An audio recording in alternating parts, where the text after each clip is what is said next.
It is Top 5 Tuesday here on Main Street Sports Today, presented by the Tennessee Orthopedic Alliance of Columbia. That's Wade Neely. I'm Maurice Patton. We're coming to you from the Lee Company Studios. Wade at the festive Nashville studio. I'm here in Columbia. No decorations. I feel a little bad, but hey. I left my Christmas Lego set up there for you, Mo, just so you could feel in the spirit a little bit. So I appreciate it. Yep, Santa's mail room is there and is good to go. Good looking out. I appreciate you. Hey, got a great show coming to you today. In the second hour, we will be joined by the Blue Raider voice, the pride of the Dimple, Columbia's own Chip Walters, getting us up to date on all things MTSU. In the next segment, we will be joined by Ben McKee of Go Vols 24/7, getting us up to date on all things UT, including a certain football game coming up this weekend. So looking forward to checking in with Ben and seeing what his packing plans are for that one. You know, having checked in with Ryan McGee yesterday about his trip to Columbus later this weekend. So plenty of football to talk about, both collegiately and at the professional level. Plenty of basketball also. The Emirates NBA Cup finals are tonight, Wade. Should be a good one, I think, maybe, perhaps. Yeah, right, exactly, yeah. So we'll talk a little bit more about that later in the show. Again, a lot of NBA stuff to talk about as well. Who is QB1 for the Tennessee Titans? We don't know, which is a little bit of a departure from the previous 3.5 months. We'll talk a little bit more about that later in the show as well. And it is Top 5 Tuesday. The final segment, Wade and I will give you our top 5 best dressed coaches. You know, and it's a phenomenon that has kind of taken a hit, I think, in some circles as a result of the pandemic and the kind of dressing down that has taken place across sports since then. But, you know, saw something that made me kind of think about it earlier this week. And so we are going to delve into some fashion. So should be a lot of fun. Looking forward to that. Again, big show, a lot going on. Yeah, I'm pumped. Top 5 Tuesday always delivers. This will be a fun way to close this out. And like you said, we got a lot to ease into. I'm excited to chat with Ben. Always excited to catch up with Chip, of course, but excited to pick Ben's brain a little bit ahead of this weekend's game.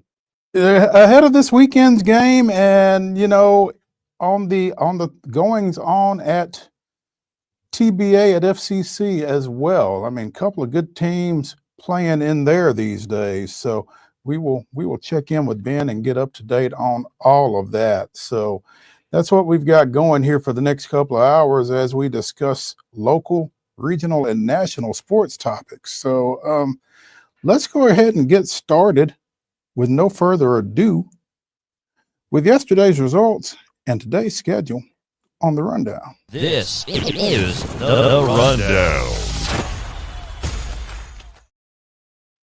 Let's hit the rundown, boys and girls. Let's go to the hardwood last night. Girls basketball high school scoreboard.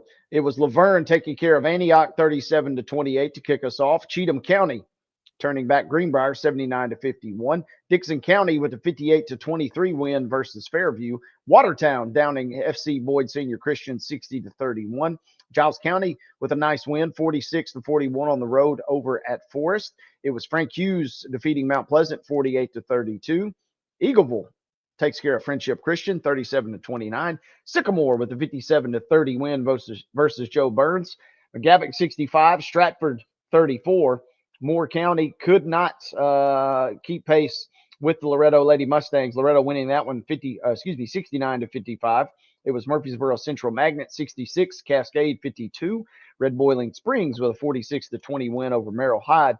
Shelbyville with a 69-37 win versus Siegel, and Station Camp edging out Gallatin 54-46. In boys basketball action from Monday night, it was Antioch with a 56-53 win over Laverne. Dixon County defeated Fairview 62-20. It was Watertown 59, FC Boyd Senior Christian 38. Mount Pleasant 52-43 over Frank Hughes. Eagleville with a 54-42 win over Friendship Christian. It was Sycamore 66, Joe Burns 64. Stratford with a 50-33 win over McGavock. Loretto downs Moore County big time 62-12. Greg Tipp's not taking it easy on his alma mater there. Cascade with a 67-38 win over Murfreesboro Central. It was Merle Hyde 70, Red Boiling Springs 30. Siegel with a 52-46 win over Shelbyville. And Station Camp defeated Gallatin 51-43. Women's college basketball from last night. It was Wiley out of Texas defeating Fisk 75-49. On the men's scoreboard from last night, MTSU takes care of Cal Baptist 75-64. More on them later in this show. Lipscomb with a 99-67 win versus Truett McConnell. It was Wiley edging Fisk on the men's side as well last night, 75-50. NFL action last night. It was Minnesota downing Chicago in a NFC North battle. It was 30-12 was your final there. And Mo's Atlanta Falcons maybe picking themselves up off the mats with a 15-9 win, staying alive somehow in the NFC South. 15-9 was your final score on MNF. Had to fight right to the end to get that one there. The Raiders had the ball late with a chance to score and couldn't. Doubleheader high school basketball action tonight. These are all 6 o'clock starts with the girls. Guys to follow. Smith County is at Beach. Summit goes to Brentwood. Columbia Central hosts Blackman. Community is at Eagleville. East Robertson hosting Pearl Cone. Giles County goes to Fayetteville. Pulaski Citizen Live? Not tonight. We're loading up this weekend, but not tonight. Okay. Hampshire is at Forest tonight. Nolensville goes to Franklin. Green Hill hosts Rockvale. Houston County hosts Harpeth. Ravenwood travels to Independence. Portland is at Joe Burns. Liberty Creek taking on visiting Greenbrier. Culleoka is at Moore County. Centennial goes out to Page. Battle Creek is at Santa Fe. Lead Academy visits Smyrna. Springfield hosts Mount Juliet. Spring Hill is at Summertown. Siegel goes to Warren County. DeKalb County is at Watertown. Murfreesboro Central goes to Westmoreland. And White House is at White House Heritage. Girls basketball action tonight. Glencliff at Franklin Classical. That game gets underway at 5 o'clock. And at 6 p.m., it'll be the Tennessee Heat over at Riverdale. Women's college basketball tonight. MTSU, flip-flop of last night. The ladies are on the road at Cal Baptist. 8 p.m. will be your tip-off time out on the West Coast. ESPN Plus is where you can see it. Doubleheader this evening that is already underway. Neutral site showdown as Fisk is going to take on Philander Smith out of Arkansas, but the game is played at Wilberforce, Ohio. So stay tuned. May have an update by the end of the show on that one. Doubleheader tonight as well. Former conference foes, now just good old-fashioned old-school rivals. UT Southern will travel to Cumberland tonight. Doubleheader gets underway at 5:30 p.m. Men's standalone game tonight. Western Carolina is at Tennessee. The game tips off at 6 o'clock. You can catch it on ESPN Plus. And NHL action tonight. The Rangers will invade Bridgestone Arena. Preds looking for a win, desperate for a win. Puck drop comes your way at 7 o'clock. And you can see that one, folks, on FanDuel Sports South. That brings us to the end of today's schedule. And ladies and gentlemen, that concludes today's rundown.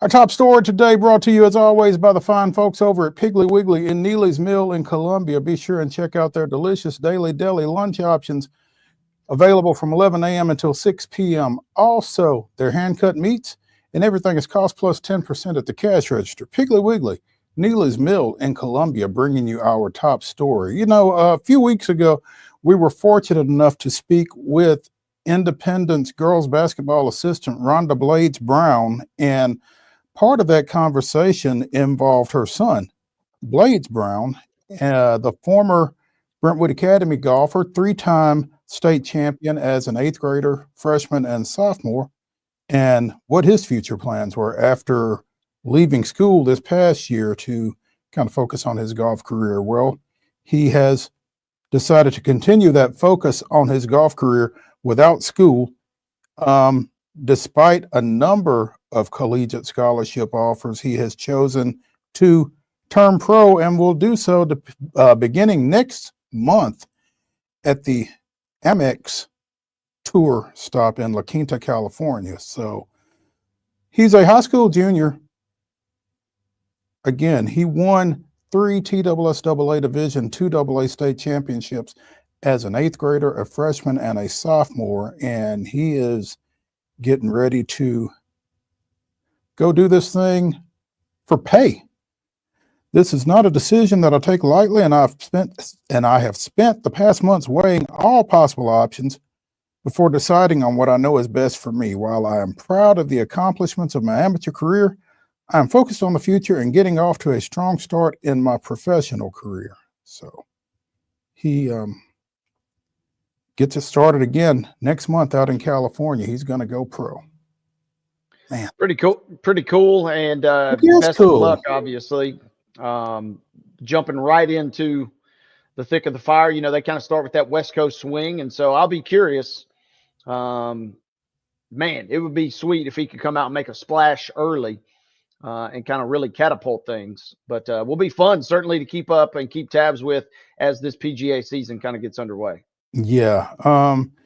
In 2023, Brown became the youngest medalist in U.S. amateur history, breaking a record that Bobby Jones had set 103 years prior. This past year, he joined a couple of other guys as the only players to medal at a U.S. amateur and a U.S. junior amateur event. Those two guys, Bobby Clampett and Tiger Woods. Fell short of getting out of the first stage of Q School this fall by 2 shots. But, I mean, this guy is clearly trending upward in the golf world. And again, getting some great advice and leadership in the house from Mom Rhonda, a former standout women's basketball player at Vanderbilt and a record setter in the WNBA. So again, we had a great conversation with her not too long ago. And, you know, it, like you said, it's going to be fun to keep an eye on Blades and just see how this thing goes, man. 17 years old and out there with, you know, well-established, well-experienced golfers. And you wish him the best of luck. Absolutely. Yeah. And, you know, I'm looking through trying to see who's already committed. Scotty Scheffler's already going to be there. Xander's already going to be there. So, I mean, this is not just a let's ease into the season and 1 or 2 key guys are going to play. It seems like it'll be a pretty competitive field to get things started. So might as well jump in with a bang, right? Top ranked golfer in the 2026 recruiting class. So again, it's not like this is just any guy going out there. Played in 1 PGA Tour event last year, shooting 10 under par at Myrtle Beach, time for 26th back in May. Again, did not get out of Q School this fall, but has a number of sponsor exemptions already in place for the upcoming season. So he's going to be able to play a pretty solid freshman year, as it were, in the pro ranks. So has been taking classes online since leaving Brentwood Academy over the summer. So and you know, we talked to Mom, and she kind of hinted as much that, you know, they're weighing. I'm sure it was a difficult decision, but at the end of the day, you know, when you can go out every single weekend and compete for 6 figures, if not $1 million plus every weekend, and you're good enough. It's not as if, you know, like you said, it's not as if he's kind of floundering around. I mean, we're talking a kid that could have named his school most likely at the next level if he chose that path, and might as well get this thing started. School will always be there for young Blades. So he can probably take courses while he's doing that if that's something he decides to do. So very, very cool. And I know I'll definitely be tuned in mid-January. I wonder what 26 at Myrtle Beach would have paid had he been able to accept the check. You know, as you start talking about trying to cash in and that kind of thing, he's going to have an opportunity. And again, in this world of NIL and that kind of thing, nobody was going to be able to match probably what he could make out on the tour anyway. So why not? Why not go ahead and start monetizing your career if you are, like you said, good enough to do so? And it seems that he is. So Myrtle Beach last May, 26, about 30K, looks like. Blades was tied with Robbie Shelton, JJ Spawn, Scott Piercy, Joseph Bramlett, a whole host of folks tied at 26th. 20th, which is only one shot better. If he finished one shot better, jumps him up to about 45. As the champion last year was Chris Gotterup, who I'm not gonna lie, I'm not familiar with, but he took home about 720K and 300 FedEx points. So young Blades probably could have done well with 30K in his back pocket if he'd had that option at his disposal. You wouldn't turn it down. So yeah. Again, this is big news here locally. A lot of high school kids are kind of, I guess, saying, or did so back in July when he decided that he was not coming back to chase a fourth straight Division II AA state championship. But yeah, again, we wish former Brentwood Academy multiple champion Blades Brown the best of luck in the pro ranks, and we'll be keeping an eye on it. Let's take a break here from the Lee Company Studios on Main Street Sports Today, presented by the Tennessee Orthopedic Alliance of Columbia. When we come back, we'll be joined by Ben McKee of Go Vols 24/7, talking a little UT. Stay tuned.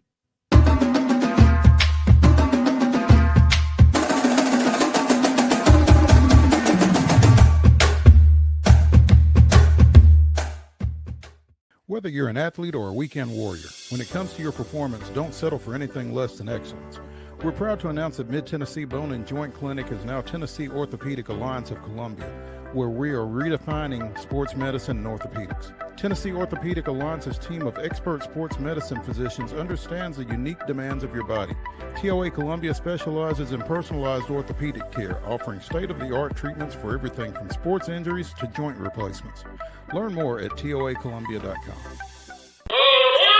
Step into the Lionel retail store at Opry Mills, Nashville, and you'll be captivated by all the magic of the 123-year history of Lionel trains. Whether you're already a train enthusiast or just getting started, Lionel will energize your love for trains. NASCAR fan? Come check out your local Lionel station to learn all there is to know about model trains and die-cast NASCAR collectibles. Visit nashville.lionel.com or call 615-455-9399.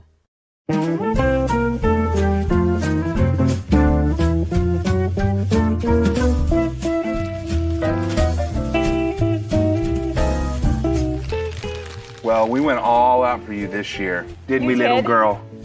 Yep, we got you what you wanted with all the bells and whistles. A brand new car? Let's go check it out. Come on. We're here. Oh my gosh, we're going to the garage. I got a car. Yep, let's get in here. Let me show you what's going on. Hey, Mr. and Mrs. Duggar, got your 18 SEER heat pump with the ultraviolet home treatment system. I cannot believe it. Thank you. Yes! Give the gift of clean air this year. Merry Christmas from the Busy Bee family.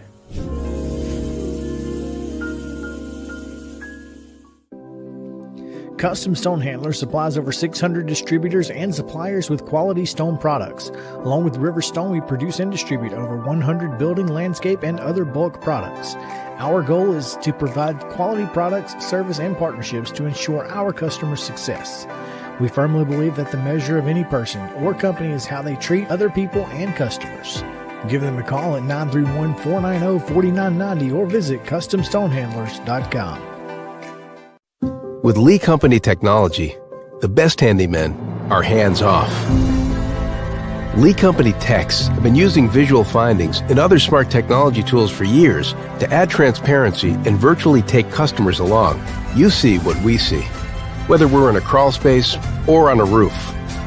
With Lee Company, technology helps us help you, no matter what's happening in the world or at your house. He shoots, and he scores!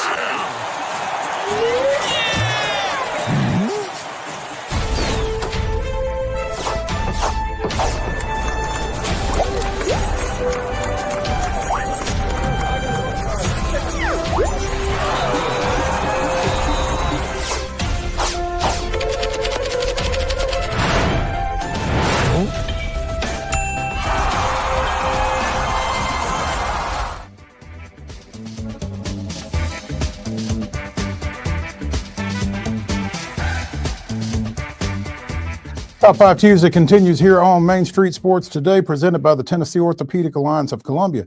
That's Wade Neely. I'm Maurice Patton. We're coming to you from the Lee Company Studios. Wade at the Nashville location, me here in Columbia, and we are pleased to be joined by Ben McKee of Go Vols 24/7 as we talk a little Tennessee and not just football.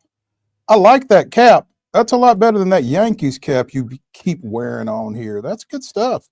I had to switch it up since Juan Soto traded on me. I had to switch it up so I wouldn't remind anybody of what Juan Soto did to the Yankees. Ruin the franchise forever, right? They'll never sign anybody ever again now. We'll never recover. Thank you, Braves fans, for Max Fried. That's neither here nor there. But yes, we'll never recover.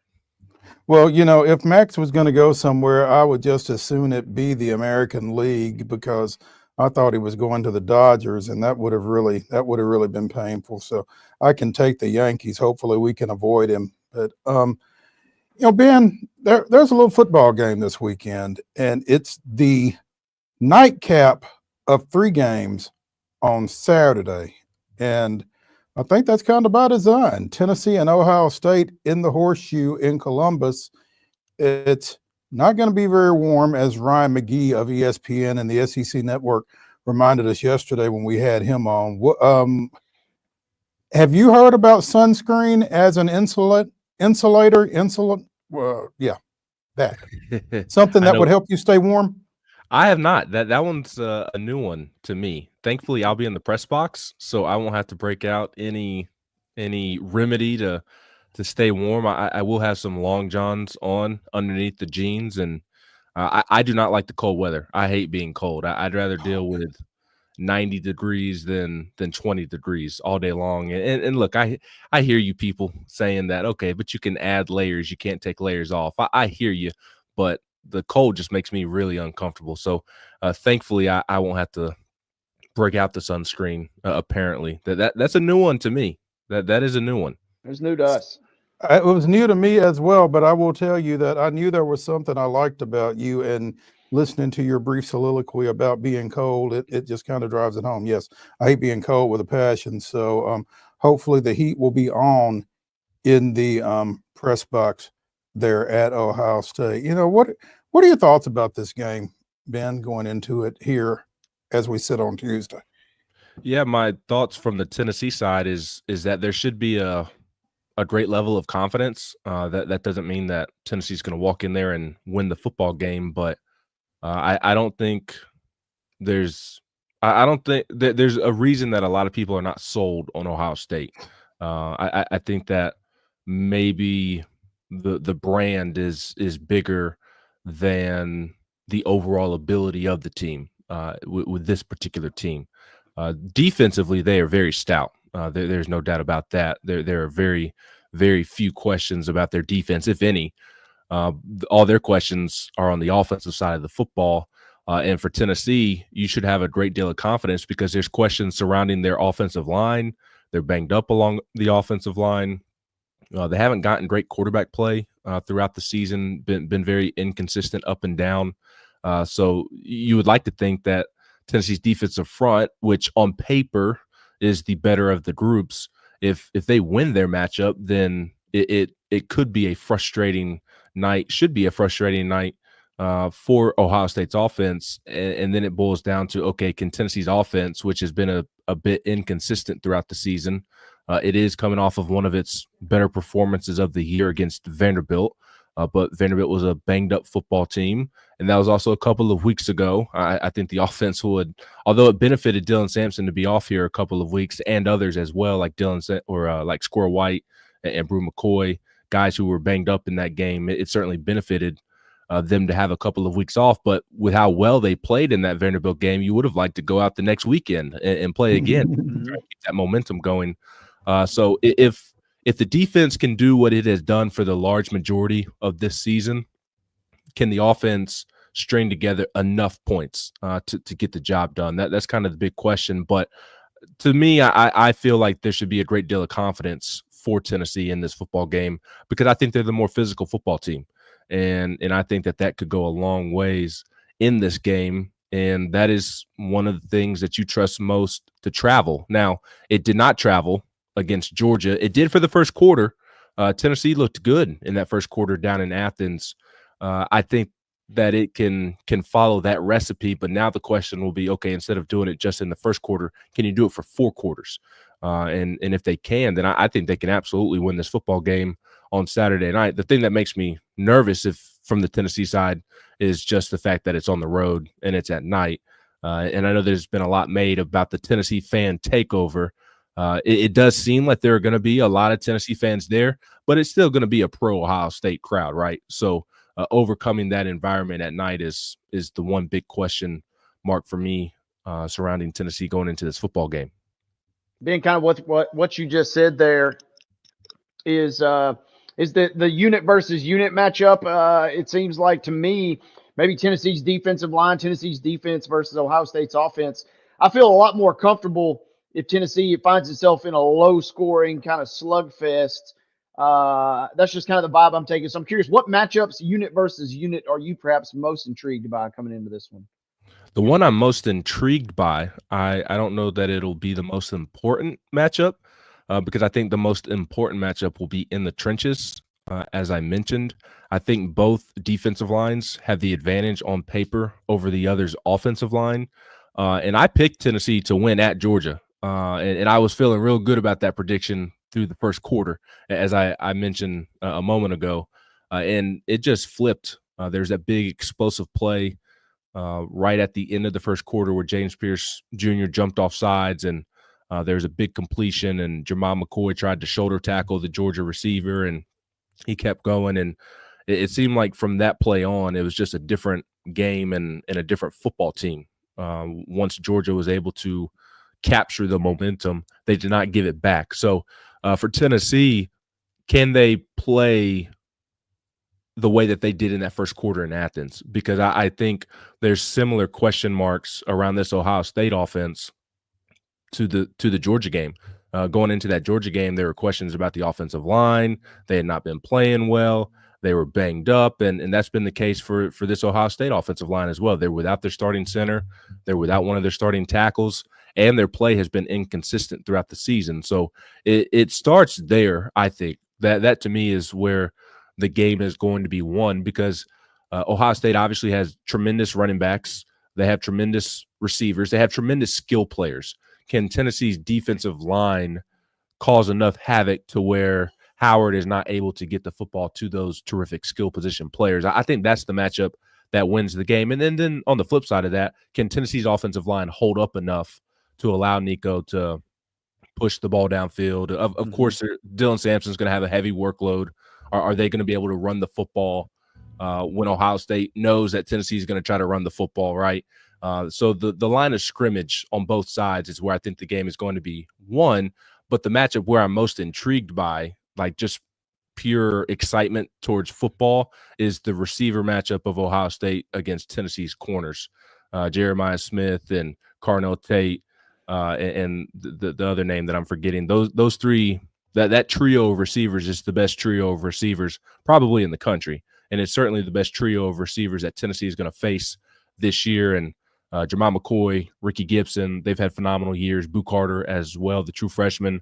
That matchup excites me just from a pure football standpoint. That's the one that's most intriguing to me. And of course, that although I think the biggest matchup is in the trenches, that is a matchup that will determine how the game goes as well, because those receivers for Ohio State are very capable of generating some explosive plays. And Jamal McCoy's had a phenomenal season. He's going to have his best game of the year because he's going to have his hands full. And if you can slow down those Ohio State receivers, then you're going to be feeling good with what you're doing defensively. Ben McKee of Go Vols 24/7 joining us here on Main Street Sports today, presented by the Tennessee Orthopedic Alliance of Columbia. Ben, you mentioned Dylan Sampson's going to have a heavy workload. Rarely do you see one running back anymore. What is Deshaun Bishop's injury situation? Do we know? Yeah, he seems good to go. Okay. He's had a couple of weeks off. He was able to get back for the Vanderbilt game and play a couple of snaps. When Dylan got banged up in that game, Deshaun was able to come in and carry the football a couple of different times. So he appears good to go unless he has re-aggravated something here at the last minute. These couple of weeks off have benefited a ton of guys, and I think Deshaun Bishop is one, considering the ankle foot injury that he suffered a couple of weeks prior to the end of the regular season. I think that was the Mississippi State game, if I'm not mistaken, when he suffered that injury. So, and that's a big one. You know, Cam Selden decides to enter the portal. He's not going to be available in this football game because of that. So, can Peyton Lewis, who also got banged up in that Vanderbilt game, and then Deshaun Bishop, who got banged up in the month of November, can those guys, how healthy are they going to be? It seems like they're going to be good to go, given this time of year. Everybody's banged up, but it seems like those two are going to play key roles. I imagine that Dylan is going to get the bulk of the carries, but there's going to come a point in time where one of those two young guys are going to have to carry the football as well. Okay. Are there any injury situations that we are, concerned about or on alert about heading into the weekend? I know it's been a couple of weeks since they played, like you said, and everybody's had a chance to kind of mend, but was there anything kind of hanging out there that may still be lingering at this point? I think maybe Squirrel White's the biggest question mark, and they were mandated to open practice today for 15 minutes, and they made sure. And not for a second longer, huh? Not a second longer. In fact, they actually cut it short because the team went outside, like right when there's like 2 or 3 minutes left, and there's no point in us walking outside. So not only did they do that, but they made sure that we got every bit of stretching this morning as well. But it was good for roll call more than anything. And that roll call is big, honestly. That honestly is probably the thing that we're most interested in when we get out there, is just to see who's practicing and who's not. And there were a lot of red jerseys and not Ohio State scout jerseys. The scout players, the scout team was in black jerseys. Basically, every starter was in red, which is a no contact jersey. So they have made sure that they are resting guys up these couple of weeks. So again, coming out of that Vanderbilt game, there were a lot of guys managing injuries.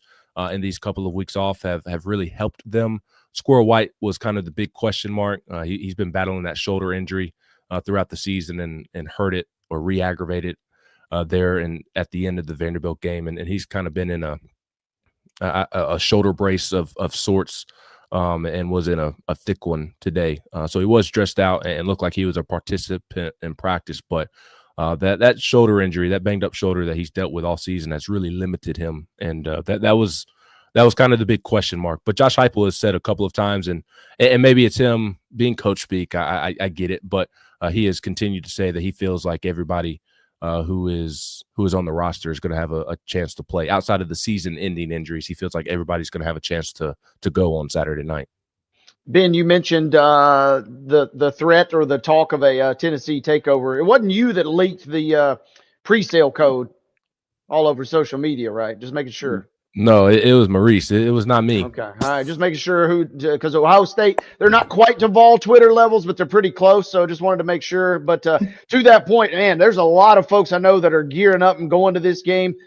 Not necessarily, I'm trying to be gracious with these folks. I'm like, hey, man, when you win this game, you still got to go to like 3 more. So, no need to go buck wild just yet when you got a couple more to pack for. But it does seem like there's going to be a big presence there from Rocky Top this weekend.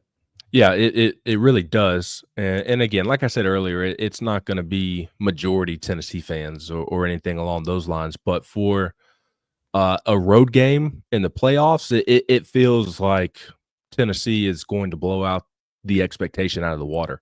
I swear every time I get on social media, I see somebody else tweeting about, yep, I got my tickets. It feels like there's just been one person after the next. My cousin was texting me earlier this week about how he and his old roommate got tickets and looking for a hotel afterwards in Cincinnati. So I've heard a lot of those type of stories, both bumping into people around campus and public here in Knoxville and friends and family. And then, of course, social media. I feel like every time I get on, it's just somebody else has bought their tickets. And it is to your point about how many games are potentially left. I mean, if Tennessee were to make it to the national championship game, they play at Ohio State this weekend. They would play in the Rose Bowl on New Year's Day, and flights out to California are nothing to scoff at. They scoff at you. And then if you were to beat Oregon in the Rose Bowl, then you're playing in Dallas in the Cotton Bowl as well. And then the easiest trip would be the national championship because it's in Atlanta this season. So I do think that is obviously quite a bit on the wallet of Tennessee fans, but I do think several are approaching it as, okay, sure, we have a lot of confidence in our team this weekend, but there's no guarantee that Tennessee does win and play in the Rose Bowl. And I think the novelty factor of going to an opposing venue for the first time is kind of cool as well. Absolutely. If you're a true college football fan, I mean, this has to be on your bucket list. The horseshoe. I mean, it absolutely is. I'm thrilled to be able to cover a game there. That is one of the stadiums. Notre Dame, the Big House, Penn State. That we live in SEC country, so it's easier to get to the SEC ones. But the ones outside of the SEC that aren't as easy to get to, it's on my bucket list. So I'm excited from that standpoint as well. But also the prices, given the fact that it's a playoff game, seem reasonable. And Columbus is not too terribly far away. I'm in Northeast Knoxville. It's 5 hours away. That's an easy drive up on Saturday morning, especially with the game being at 8 o'clock. So a couple tanks of gas and ticket prices for a playoff game aren't outrageous. So I think there's a combination of reasons why there's going to be more Tennessee fans than you probably expected when you got to thinking of some of these home playoff games. And here's the other thing. Ohio State fans aren't all that confident in their football at the moment. So it feels like they've got a weird mindset going into this football game. It doesn't seem like they're necessarily going all out for support in their program, kind of like Tennessee is at the moment. So I think that's factored in as well. It feels like, Ben, they are almost ready to turn on their team in general and their coach in particular, almost to the point that they would rather lose and use this as incitement to get Ryan Day out of there. Yeah, I've seen those exact comments about how they could care less what they do in the playoffs because they would rather beat Michigan. And I get it, right? It's a rivalry game. You don't want to lose to your biggest rival, and it's one of the biggest rivalries in all of sports, not just college football. But to want to win that game over a national championship is that does not add up in my mind. I think Tennessee fans would sign up for a loss or two to Alabama for a national championship in a heartbeat. Of course, not everybody. There of course, I'm sure are people who would prefer to beat Alabama over winning the national championship. But I think the vast majority, if not everybody, would prefer the Natty over one game during the regular season, especially in a year in which Alabama was left home, and you would have even more bragging rights than beating them in the regular season. So it's been fascinating to watch from afar the mindset of Ohio State fans, because it does seem like they're looking for a reason to get rid of Ryan Day. And I would imagine that a lot of them will obviously be happy if Ohio State wins and advances to the Rose Bowl. But if they lose, probably won't be too upset, because that means that you might get rid of Ryan Day. There you go. Ben McKee with Go Vols 24/7 joining us here on Main Street Sports today. Speaking of natties, did you go to Champaign Saturday? I did not. My family's been hit by the flu this week, so I was supposed to drive up, but I was on family duty this weekend. Gotcha. Hope everybody's getting better. But that was a game, particularly the way they won it, and we've kind of dissected that a little bit here over the last couple of days. But that's a game that could have some long-lasting impact for this Tennessee team, you feel like? Absolutely. I mean, that was a gutsy win on the road. Everything that they had to deal with throughout the course of the game was Zakai Ziegler battling foul trouble and eventually fouling out. He did foul out with 5 seconds left, but you didn't have him pretty much at all in the second half. And then Chaz Lanier fouling out with 3.5, 4 minutes to go. It was not how you draw it up, and they still found a way to win. And there's a lot to be said for that. And I do buy into the old adage of good teams just find ways to win. And that's exactly what Tennessee did over the weekend. And it's weird because this team feels right now, because of a couple of injuries, the numbers wise, it's not a deep team. There's only about 8 scholarship guys available at the moment, 9 scholarship guys, but it still feels like a deep basketball team because it feels like everybody who is available is still capable of playing well and making winning plays. And you saw that from Darlin Stone Dubar in his first game back from concussion protocol. Cade Phillips coming off the bench this year. Jordan Gainey, what he did was phenomenal. Obviously, I mean, he played the game of his life there in the second half, particularly. So it's just there's not anybody that comes into the game, checks into the game that you kind of raise your eyebrow at or you view as dead weight on the floor. And this Tennessee basketball team is extremely deep. They think that they're going to become even deeper once Cameron Carr is able to get back from his thumb injury.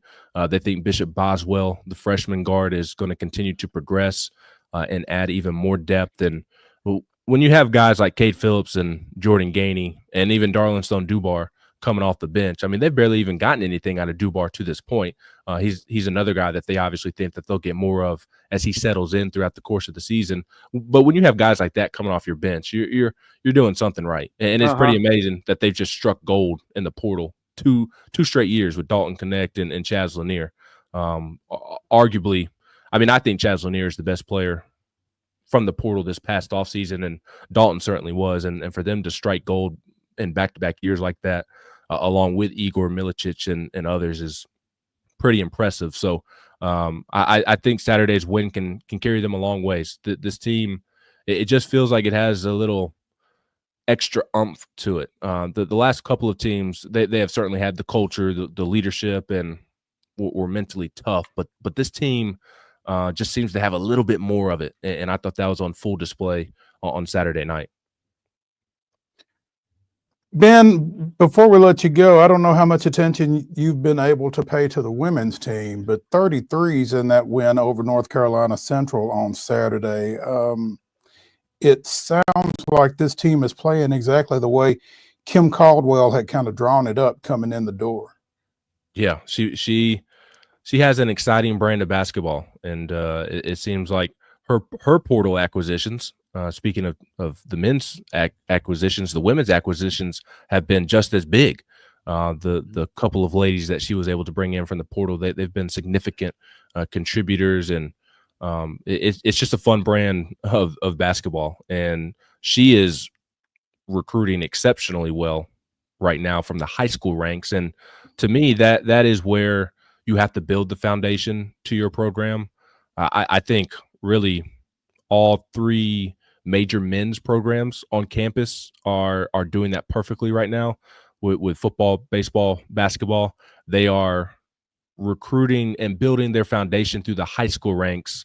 And then once portal season rolls around, they are seeing what they need and then going out and finding a fit. They're not just taking the most talented person in the portal just for the sake of taking the most talented person in the portal. They're going to build their program up through the high school ranks, and then they're going to fill in where they need to, and they're not going to sacrifice any culture because of it. And I think Kim Caldwell is on the verge of doing that as well with this high school recruiting class that she is on the verge of signing. And then, of course, especially now that there's some proof in the pudding and there's some video evidence, once portal season rolls around for the Lady Vols, I'm sure young ladies are going to be lining up to play for her. And I forget how many threes they attempted in that game, but what was it, like 45, 50, if not more, going to the portal and saying, yeah, look at us. We take 50 threes in one game. How much would you – yeah, we let it fly.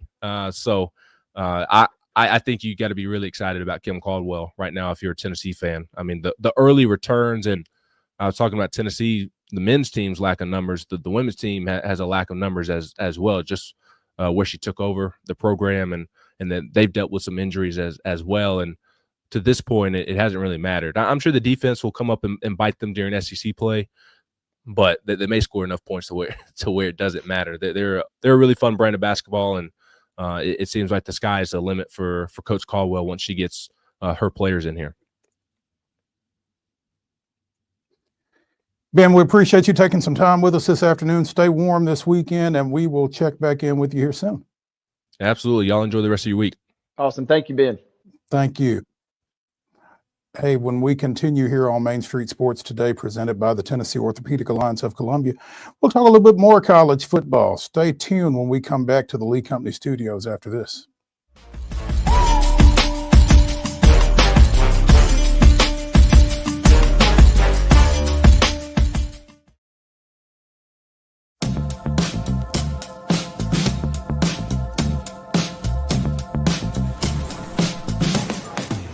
Do you want to be a bad man? Yes, you do. Do you want to taste sweet salvation underneath the summer moon? Do you need another hand now? Yes, you do. Go see Miss Josie down on Columbus Avenue. All right, Columbus Avenue. At Delta Dental of Tennessee, we know our success begins and ends with providing superior quality service, and that includes serving those who need it most. This year, we're celebrating 25 years of giving back to the community we call home. Delta Dental, along with our Smile 180 Foundation, supports Tennessee's dental colleges and oral health education, children's hospitals, free and reduced-cost dental clinics, and other like-minded charities. Here's to the next 25-plus years of ensuring healthy smiles. So Busy Bee is a very close-knit family. We fight just like every family does. We have arguments, but we always come out with a solution to the problems. We don't just fight about what we want, we fight about what customers need. We want to make sure that every customer we go to is more than satisfied. And that doesn't just start whenever we show up at their door, that starts when we show up every day at work. We want to make sure that we are serving our customers to the best of our ability.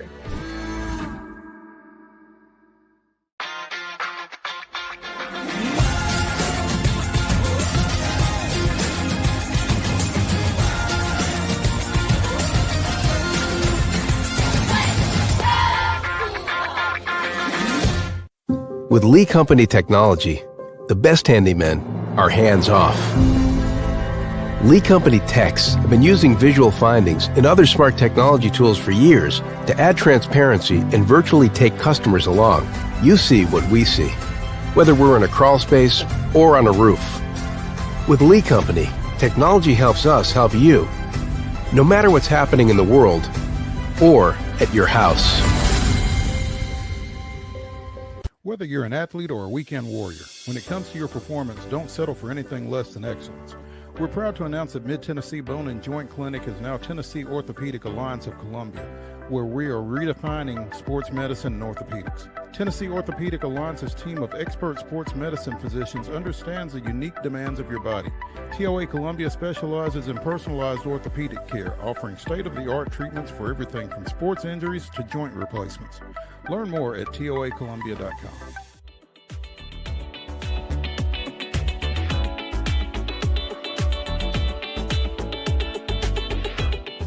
Top 5 Tuesday here on Main Street Sports Today, presented by the Tennessee Orthopedic Alliance of Columbia, continues.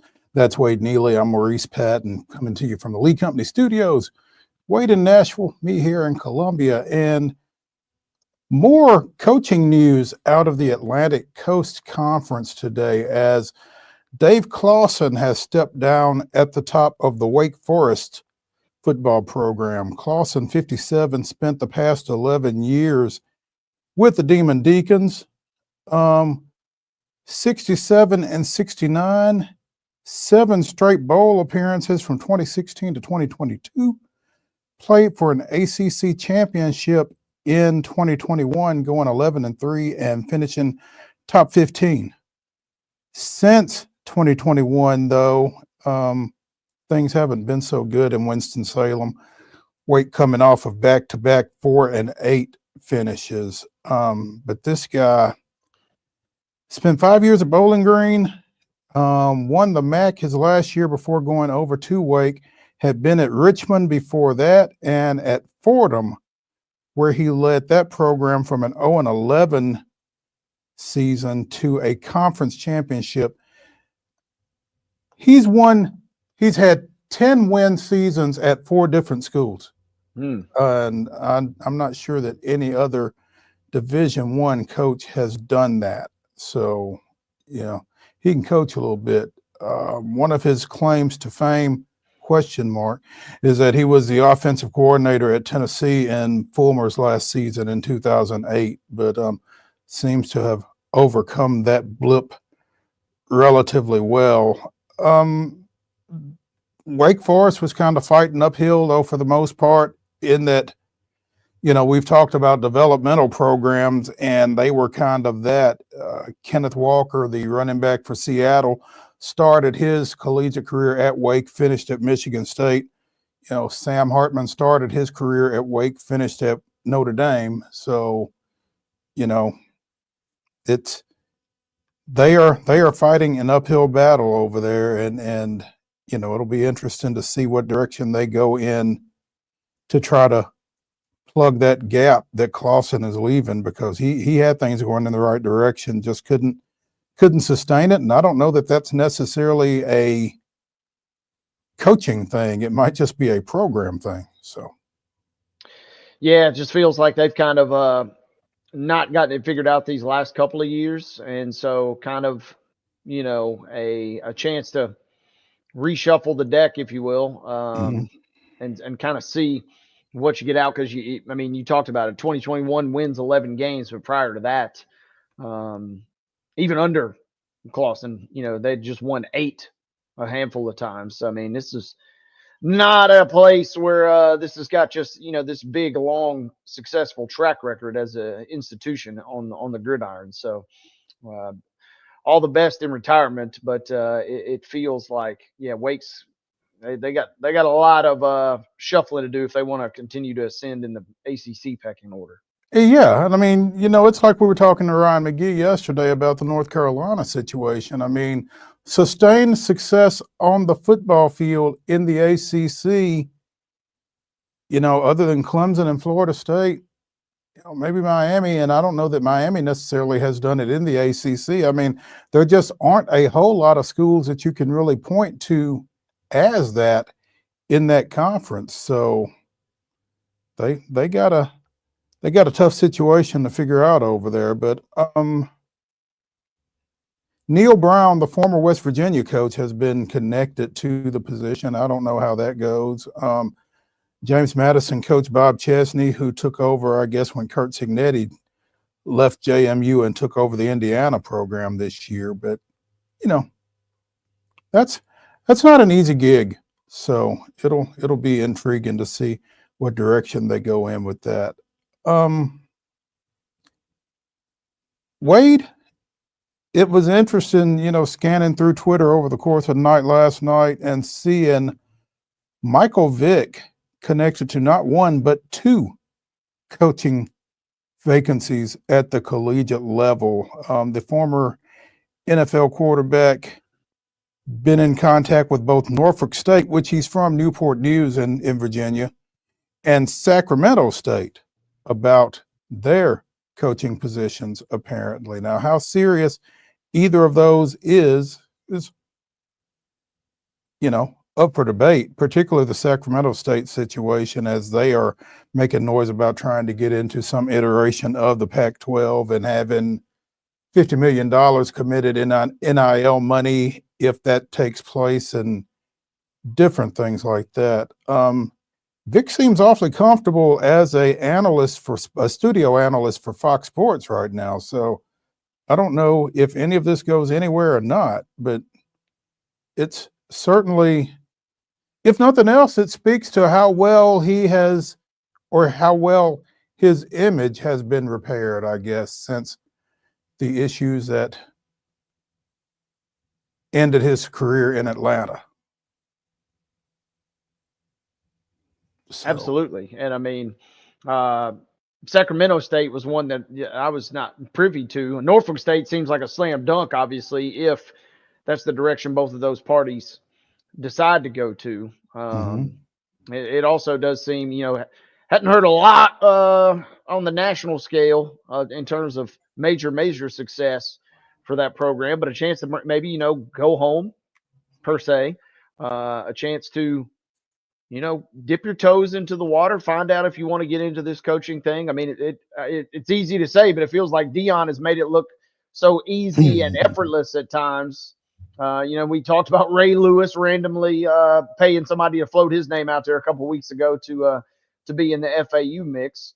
Who knows if that's what's going on here with Vic? If nothing else, you know, it adds a little extra cachet, and you know, maybe now you can go to the Fox execs and say, hey, you know, I don't know if you know, wink, wink, but I'm up for these jobs. Be a real shame to have to leave you guys. And then they slide you a nice envelope of money and you go back to keep doing what you were doing. And everybody's hunky-dory at that point. I'm not sure how it'll play out.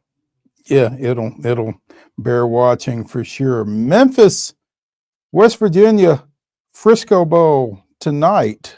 What is this? A 7 o'clock, 8 o'clock kick on ESPN. The 25th ranked Tigers 10-2 going for their third straight bowl victory against the Mountaineers, and I'm not sure who's coaching them. Neil Brown is out. Rich Rod is in, but I don't know who's coaching them tonight necessarily, but they are 6-6 coming in here. And Memphis already with their second straight 10-win season with Silverfield. So looks like Chad Scott, the offensive coordinator. Right? Yeah. This is on the Wonder Slate. Busy week for us. Looks like Chad Scott, the offensive coordinator, will be your interim coach tonight. Best of luck, Mr. Scott, because I get the feeling Memphis is primed to bludgeon the Mountaineers this evening. They're favored by 6. You know, we picked this one. Memphis is favored by 6.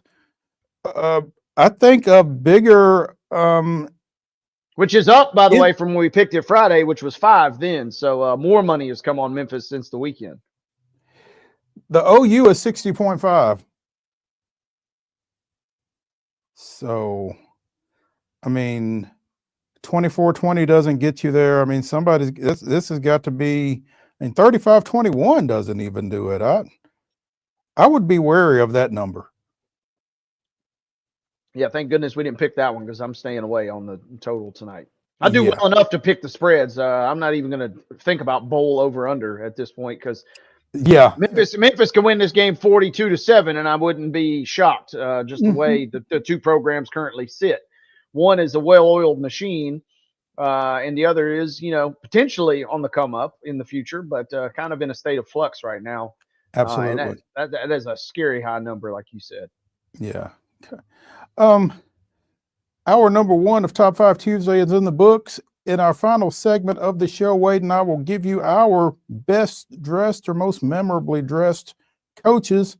Stick around for that. But when we come back to the Lee Company studios after this break, we'll be joined by the Blue Raider voice, Chip Walters, talking a little MTSU. Stay tuned.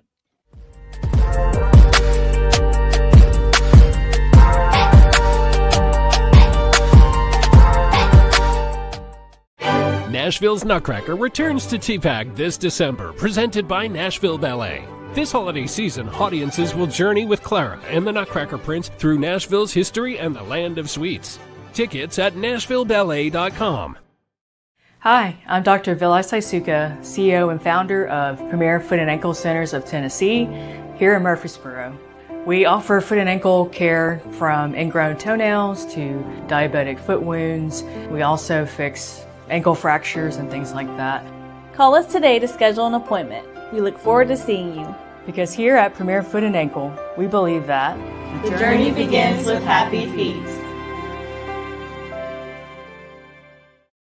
Whether you're an athlete or a weekend warrior, when it comes to your performance, don't settle for anything less than excellence. We're proud to announce that Mid-Tennessee Bone and Joint Clinic is now Tennessee Orthopedic Alliance of Columbia, where we are redefining sports medicine and orthopedics. Tennessee Orthopedic Alliance's team of expert sports medicine physicians understands the unique demands of your body. TOA Columbia specializes in personalized orthopedic care, offering state-of-the-art treatments for everything from sports injuries to joint replacements. Learn more at toacolumbia.com. Jones & Lang Sporting Goods here in Columbia has been outfitting teams, officials, and anybody else from T-ball to college for 50 plus years. Be sure and check them out at 931-388-8060 or online at jonesandlang.com. Jones & Lang Sporting Goods, the look of a winner. Zion Christian Academy, zioneagles.org or 931-388-5731. You can schedule your appointment. Go tour their campus. It is beautiful over there, and you're definitely going to want to see it. Again, it's zioneagles.org. Give them a call, 931-388-5731, and schedule your tour today. With Lee Company technology, the best handymen are hands-off.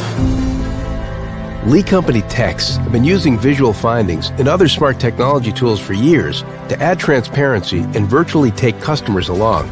You see what we see, whether we're in a crawl space or on a roof. With Lee Company, technology helps us help you, no matter what's happening in the world or at your house. Custom Stone Handler supplies over 600 distributors and suppliers with quality stone products. Along with River Stone, we produce and distribute over 100 building, landscape, and other bulk products. Our goal is to provide quality products, service, and partnerships to ensure our customers' success. We firmly believe that the measure of any person or company is how they treat other people and customers. Give them a call at 931-490-4990 or visit CustomStonehandlers.com. Piggly Wiggly, located in Neely's Mill Shopping Center, is Columbia's locally owned and operated Cost Plus 10 grocery store dedicated to serving the community with low prices and smiling faces. Piggly Wiggly offers fresh, hand-cut meats daily as well as daily hot plate lunches from their deli counter. You're certain to see smiling faces and a helping hand when you're here at Piggly Wiggly. Come by and check out our fresh produce, high-quality meats, and more. Down home, down the street, we'll see you at the Pig.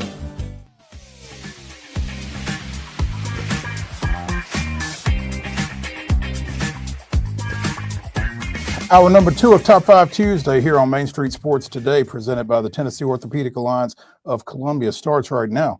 That's Wade Neely, he of the Blue Christmas Tree. I'm Maurice Patton, he of a green screen off screen that you can't see, but that's about all the Christmas we got here. But we're pleased to be joined now by the Blue Raider voice, the pride of the dimple, Chip Walters, talking all things MTSU this segment. Chip, good evening. Just trying to bring a holly jolly Christmas to you. I appreciate it. I need all the help I can get. Yeah. So, hey, I tell you, the Blue Raiders went a long way toward making it a holly jolly Christmas yesterday evening, 75-64 at the Glass House over Cal Baptist. Sneaky good game last night. It was a really good matchup, and the WAC Conference USA Challenge has been pretty interesting. And, you know, right now, Conference USA, there have been 18 games played, and Conference USA has a 13-5 advantage. Middle has gone 2-0 in their 2 games. So they beat Abilene Christian on the road. Then last night, Cam Weston had 28 in the second half and 30 for the game. And the young man was hot, but it's, you know, the Conference USA, it appears right now, well, Conference USA as of last night also guaranteed itself a winning record in the non-conference with what's been played and what's yet to come, and also in the net rankings. Out of 32 conferences, Conference USA right now is ranked number 9 in the country, and then ranked currently just ahead of the American. And the American's got some good teams in it. Well, and I guess it helps that you've beaten one of those teams in UAB, right? And South Florida. That's right. Yep. And boy, and we'll talk about UAB in a minute. They had an absolute gut-wrenching situation on Sunday, but yeah, it was winning on the road at UAB, winning on a neutral court against South Florida. UAB was picked to win Conference USA or the American this year, and South Florida did win the regular season last year. So, you know, and the win last night, and I say sneaky good because it's one of those where California Baptist is kind of like Grand Canyon, where Grand Canyon has, over the last couple of years, has gotten a little. They've gotten a little more panache with their name recognition, especially with Bryce Drew coaching them. But Cal Baptist is very similar. They've been really good in the WAC the last several years. They've got a lot of money behind their program. It's a very similar school to like a Belmont or a Lipscomb, but they don't have football, so they are able to invest in basketball. And Middle's been fortunate to beat them twice in the last 3 years, once in the CBI and then last night. So, that's going to be a win that will also look good in the net rankings before this year's over. You know, Chip, I was looking at some of Sam Doughton's tweets and that kind of thing heading into and during last night's game. And he mentioned that Cal Baptist's posts were kind of undersized, but this was really a guard-oriented effort for Middle, it looks like. I mean, Mustafa only has 3 of 7 from the floor. Torrey Austin with 2 points. Chris Loof doesn't scratch. And really a perimeter-oriented ball game, looks like. It was a very, very physical game on both sides. And their Kendall Coleman, their center, basically, or AJ Braun had 10. There's Coleman, who's an LSU transfer. He's a 4-man. He had 14 rebounds, but only had 6 points. They've got a guard, Dominic Daniels, who is a JUCO guy who he scored 20 last night, but it took him 22 shots to get it. And he's not shy about taking that necessary number of shots, that whatever it's going to take to get to his preferred number. But it was a game that in 2 totally different halves. It was really interesting. Middle led 25-23 at halftime and scored 50 in the second half to win 75-64. You had 2 officials who had multiple Final Fours to their credit. Pat Adams and Mike Nance were calling the game. And then you had a younger official, Claude Mulla. But I'm trying to look here at the number of total fouls. Middle had 18 fouls called on them in the game, 13 in the second half. So neither team was in the bonus at halftime. Cal Baptist ended up with 21 fouls, but they had like 7 in the last minute and a half to try to get Middle at the line, but they only had 3 fouls at halftime. So they had 18 called on them in the second half. And, it was one of those things where the game didn't look like it was played that much differently to me, first half to second half, but it sure got called a whole lot differently. Chip, I'm glancing through, my first thing I checked was Ken Palm, and, Cal Baptist, not bad, right there, middle of the packet, 165 overall. Yep. But then, I go through their recent results and played San Diego State, to your point, pretty close. Beat Fresno last Wednesday. They've got some quality wins, even though the record is sub 500. Yeah, and lost a 2-point game to SMU. So, I mean, they went to Central Florida, and Central Florida got them kind of similar to the way Middle got them last night. But, they're a quality team, well coached. Their coach has been there about 12 years. So it's one of those. And tonight, the Lady Raiders are at Cal Baptist, it's in Riverside, California. Go look at their website and check the Fowler Center. The building they play in. I mean, you talk about super nice. And that it's similar to a lot of those schools like St. Mary's, that you see on the West Coast. Although St. Mary's plays in an older building that just has a ton of character. But it's interesting. And now Middle's got you turn that around, and how do you build on that? With a big win, you've got Lipscomb coming in, who is scary with what they've been able to do this year. Belmont had to come from behind to beat them by 1. But Lenny Acuff's team can really play. They can really score. And Coach McDevitt mentioned on the postgame show last night, the Lipscomb game will be the 6th straight game that Middle will have faced a top 100 offense in the Ken Palm rankings. So, and, last night they were able to hold Cal Baptist to 16 or 17% from 3.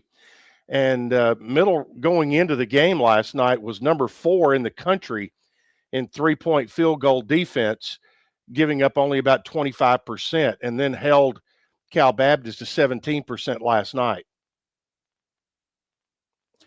Chip Walters, the Blue Raider voice, joining us here on Main Street Sports Today, presented by the Tennessee Orthopedic Alliance of Columbia. You mentioned that the women are at Cal Baptist tonight, Chip. They had a tough go Saturday out in St. Joseph's, Missouri. That was a 2-point game at the half, I think.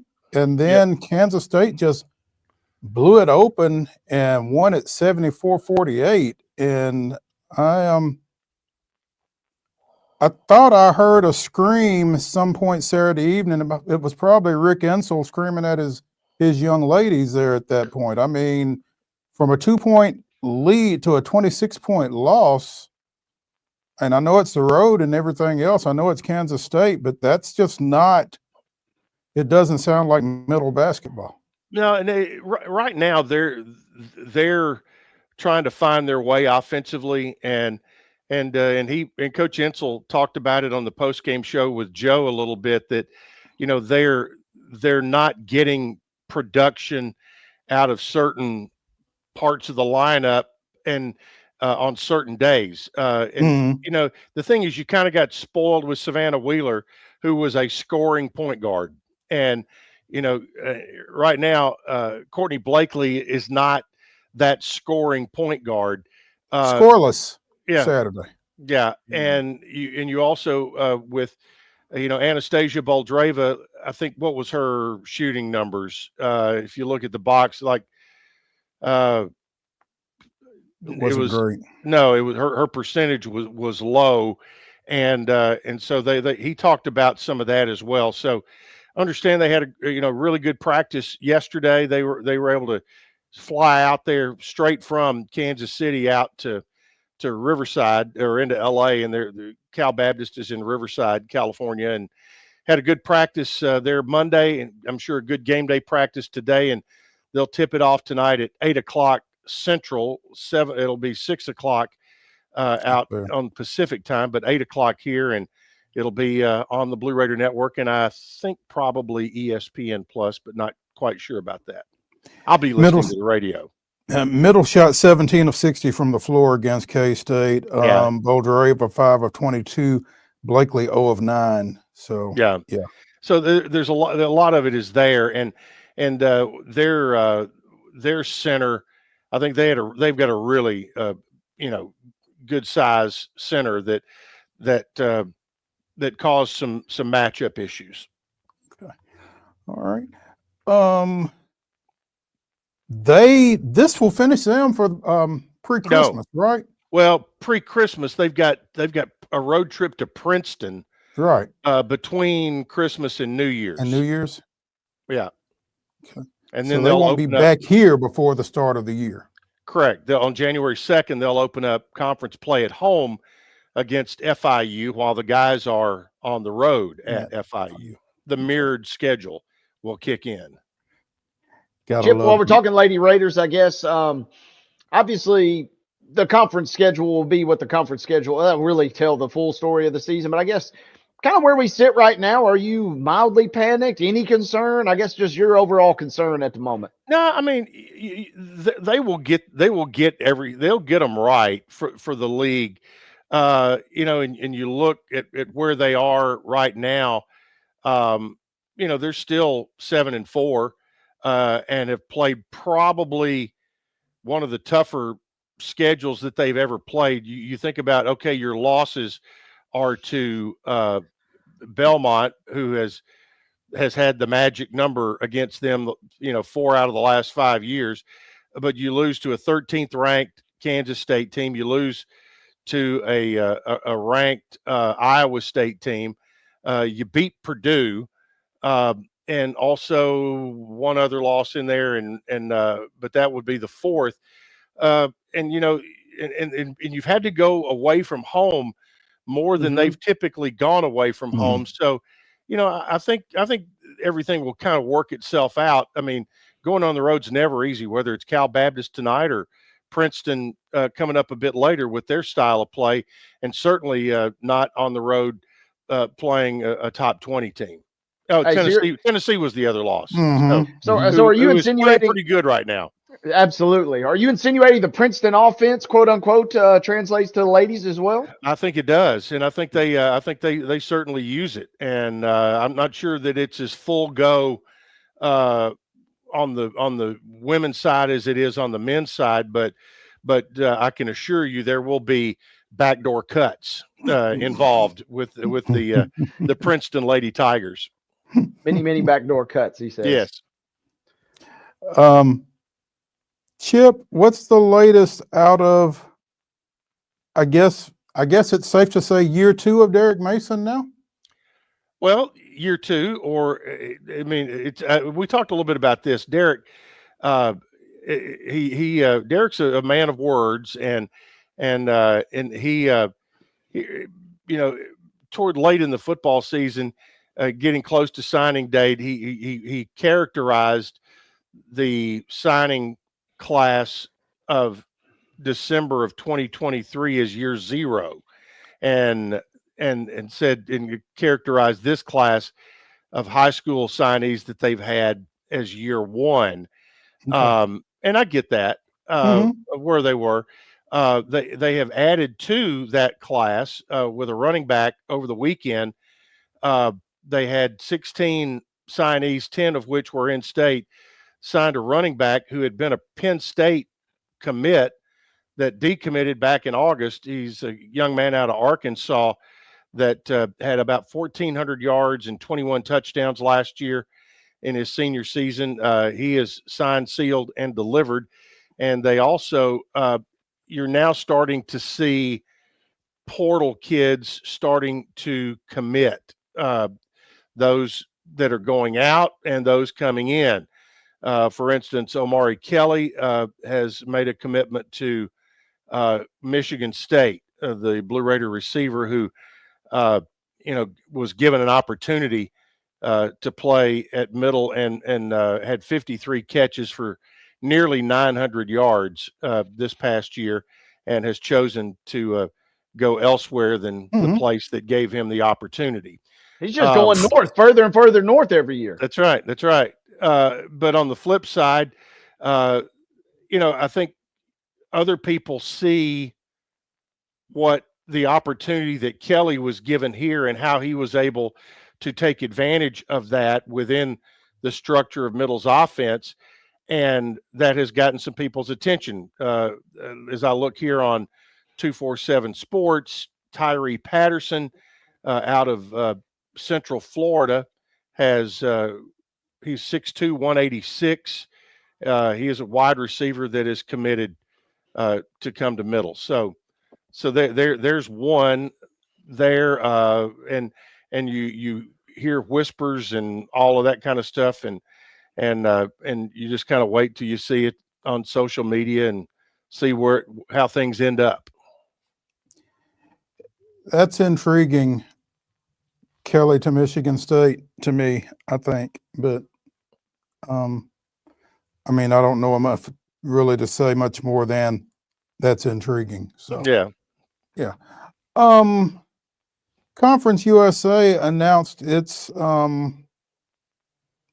top awards here in the last couple of days, and Rich Rod took some lovely parting gifts out the door, I guess, as he was named the Conference USA Coach of the Year. I wonder how tough that release was to write, because it sounds like he was gone by the time this was certainly announced and possibly decided. I don't know. Yeah, I don't think by the time it was decided, but certainly by the time that it was released, I think you're probably correct on that. But you know, Rich Rod, I demand a recount. Yeah. yeah, you know, it's hard to argue with the job that he's done in a couple of years at Jacksonville State within our league, and they, you know, they didn't leave any doubt against Western Kentucky in the championship game. So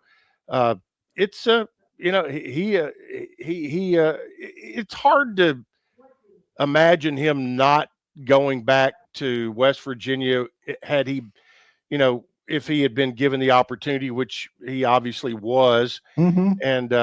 and a place where he not only coached previously and had success, but also played there and was a good player. And but you know, he left there. He left there to go to Michigan, right? Mm-hmm. Okay. And you know, I think he was able to leave there without any hard feelings. I think they understood at the time, and so here he is, 2.0. And I thought that it was interesting in his opening statement of his press conference.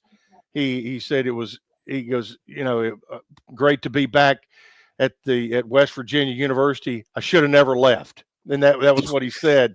And but you know, hey, credit to him for being honest there. Absolutely. I can relate. I can relate. In addition to Rich Rod being named CUSA Coach of the Year, we've got a plethora of Players of the Year named by Conference USA. They named five Players of the Year in Conference USA. Tyler Huff, the quarterback at Jack State, was named both your MVP and your Newcomer of the Year. Western Kentucky quarterback at the time, Caden Veltkamp, was named your Offensive Player of the Year. FIU linebacker Travion Barnes is your Defensive Player of the Year. Western's Lucas Carniero is your kicker. And Sam Houston running back DJ McKinney, Noel, was your Freshman of the Year. So yeah, and a lot of honorees there. Some of them still in place, even. Some of them are, and then some of them aren't. So yeah, that was and all of those guys were deserving. I mean, Veltkamp was really good, and I mean the kid from Jack State, he's electric. And here's the thing about that kid. He's not on your all airport team. No, he does not. He does not necessarily look the part. But man, he can go, and he was a perfect, you know, I don't know if you want to classify him as a system quarterback or not, but he certainly fit the mold of what Rich Rodriguez wanted with his quarterback. And he had the complete and total buy-in of an offensive line that was committed to playing as fast as they could play. And it is, there's no way that any team can replicate the speed that Jack State plays with in their preparation for them. Right. And so that part of that, number one, they're good. And number two, their style of play is extremely hard to get ready for. It's like, you know, Wade, to take your point earlier, it's like trying to get your scout team to run the Princeton offense and think that, yep, we got it. We've got it. So, yeah, that we're running it exactly the way that they are, right? Exactly, or better than they do. Yeah. So I did love, by the way, real quick, I did love finding this article. I was just perusing, you know, Rich Rod, and obviously you think about those great offenses and the concepts. There was a game a couple of years ago. This is a great headline that they ran the same play 16 straight times. And just something about watching him, and I love this kind of 2.0, as you described it a moment ago, Chip, just this new, it's a lot of the same stuff that he's been doing for a long time, but man, it's been fun to watch him do it even at stops at Arizona. Michigan didn't go so great for a variety of reasons. Like I've said before, we'll do a full podcast on that one day, but very cool to see him doing that. And, you know, I think for the CUSA, he will kind of be sorely missed depending on who they bring in. Well, and because they're one of the few openings that's left out there. And the thing was, that I remember, and Mo, you can remember this too, back probably when Andy McCollum got the job at middle. Rich Rodriguez was one of the finalists for the job at middle at that point. And he did not have any hesitation. I mean, here's a guy who's coached at the Power 5 level and arguably one of the top 2 or 3 or 4 or 5 programs in the country at Michigan, but he totally embraced coming to Jacksonville, Alabama, and did not look down his nose at anybody. Rolled up his sleeves and went to work, and that's you gotta kind of like the guy for that. Yeah, I was around a high school coach years and years and more years ago, and he said something that really kind of stuck with me. Make the big time where you are, and that's certainly what Rich Rod did when he went into Jacksonville State. I mean, like you said, it wasn't about this ain't Tempe or Ann Arbor or wherever else it was that he had been. He just went in there and went to work, like you said, and there's something to be respected in that. Yeah. Oh, 100%. That's my, that's my point. But also our pal and friend of the show, Greg Seitz, will and Waynesboro, Tennessee native, Greg Seitz, he will do a good job, and he is well connected across the country, and Greg will get them a good football coach, no question. He will certainly do his due diligence without question. Chip, Conference USA gets going in bowl action tomorrow night, right? Sure do. I mean, a week ago, Conference USA had 4 bowl teams, and this week, guess what? There's 5. Add one, baby. Yeah, and but Western Kentucky, and there's some really interesting matchups. Western Kentucky playing James Madison. The question will be, who will quarterback Western Kentucky? Because it won't be Caden Beltcamp, nor will it be TJ Finley, nope. who have Finley, just you can be counted on to go into the transfer portal, just like the Swallows coming back to Capistrano. TJ Finley goes in the transfer portal year after year. He's out. Yep. Apparently, he has signed with Tulane. Okay, well, he won't be quarterback in Western then, so not sure who will be. Then Thursday night, Sam Houston. Well, by the way, that Western and James Madison is in the Boca Raton Bowl. Sam Houston is in New Orleans against Georgia Southern, and Sam Houston has lost some players. I mean, everybody's lost players, but Sam Houston is going through a coaching change.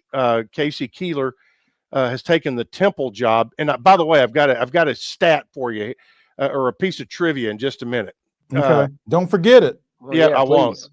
And remind me. And it deals with owls. So we'll talk about that in a minute. All right. Jacksonville State, the aforementioned Jacksonville State, will play Ohio U. That'll be a really interesting game. And as far as I know, Jack State's got all their players, or most of them, and Ohio U has been really, really good. That's in the Cure Bowl Friday night. Saturday, Louisiana Tech coming out of the bullpen to face the Black Knights of the Hudson, replacing the Marshall Thundering Herd. Obviously, not quite big enough of a herd for the officials there to send their team to actually play a game. And then on January 4th, you'll have Liberty against Buffalo in the Bahamas Bowl. So that is the Conference USA lineup. Now, to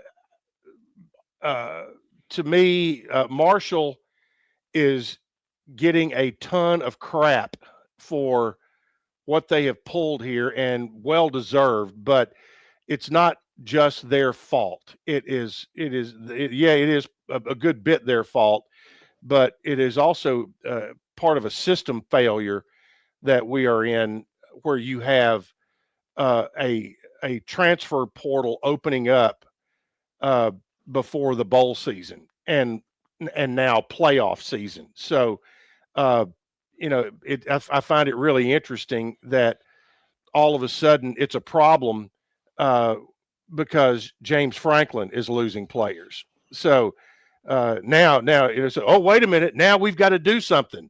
It didn't matter when it wasn't his team that was losing players, but he came out yesterday sounding the fire alarm pretty heavily.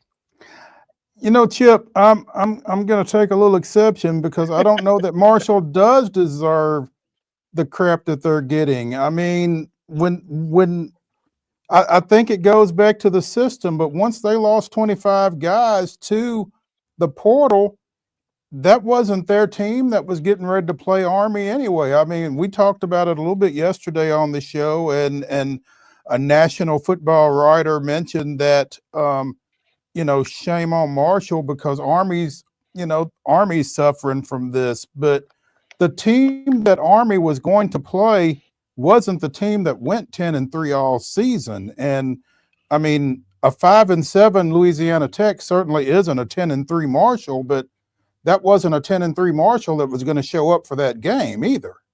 Yeah, when you talk about who they were losing. So, well, and again, that's where the system has failed as well. But absolutely. But I think when you make a commitment, you keep your commitment, and they committed to play in the bowl game. Yeah, and I can see that. And to that point, and I asked this question yesterday when we were discussing this, and I wonder, I don't know how bowl money gets divided up. I know how the Southeastern Conference does it. Everybody that goes to a bowl throws theirs in a pool, and then they divide it up. I guess now it's 17 ways. So now the Sun Belt is missing out on that money, and Conference USA is getting that money. So yeah, good for MTSU. And the thing is, and we could do a whole show on this, where when you talk about bowl money, there really is no bowl money. What you might see is you might look and it'll say the R&L Carriers New Orleans Bowl pays $500,000 per team. Right. What that is it is 10,000 tickets at $50. That's what the $500,000 payout is. It is not writing them a check. I mean, that's almost until you get to maybe the New Year's Day bowls. All of those bowls are like that. Whatever their payout is, it's not it's not in the form of a check. It is tickets that you get that you are allowed to sell and keep the profits from. So that's why over the years, let's say when Middle goes to a bowl game, while we talk about how important it is, if you're going to go, buy your tickets from MTSU. And every school is that way because that is how they make the money back to offset their expenses to go to the bowl games. Oh, wow. And the league does help out in particular, like with the Hawaii Bowl and the Bahamas Bowl, because it is such a huge expense to go to those places. The league does step in when it has a tie to those bowls. But yeah, there's a lot of the misnomer in bowl money that's one of the mysteries in college football there. I hope I didn't, like in the Wizard of Oz, I didn't pull the curtain back too far. Baby. Yeah. No, you certainly enlightened us, and we are all about some enlightenment. Chip Walters, the Blue Raider voice, dropping knowledge as he always does here on Main Street Sports Today, presented by the Tennessee Orthopedic Alliance of Columbia. Most of the time I just drop my cell phone. Yeah. Hey, Chip, real quick before we get out of here. Chip, I just got something in the mail yesterday. It's a party invitation to a thing next Tuesday night, Christmas Eve, and It's at some place called like the Nakatomi Plaza. Ah, it sounds really really cool. Should I go to that, you think, or no? Yeah, I've got a friend named Hans that you'll need to go He visit sounds with. cool. He has an accent. He's very bohemian, but Hans will be there. And let me tell you, he is a real firecracker at parties. Okay, you've sold me. I was thinking about it. Yeah. We watched the first half of Die Hard, which kicks off the holiday season yesterday. So I think I'm in the mood now. I didn't get an invitation, but I think I'm going to skip that party. I don't think I'm going. I felt a little on the fence, but Chip kind of sold me. So maybe I'll check it out. I'll see if I report back with something good afterwards, I guess. Know, considering Bruce Willis came out and said that is not a Christmas movie, which personally I beg to differ. I mean, it's a movie and it's Christmas. It's a Christmas movie, but no, I think I'm skipping Nakatomi. Chip, we appreciate it, man. Absolutely. Thank you, Chip. Bye. When we come back here on Main Street Sports today, it's the grab bag. Stay tuned.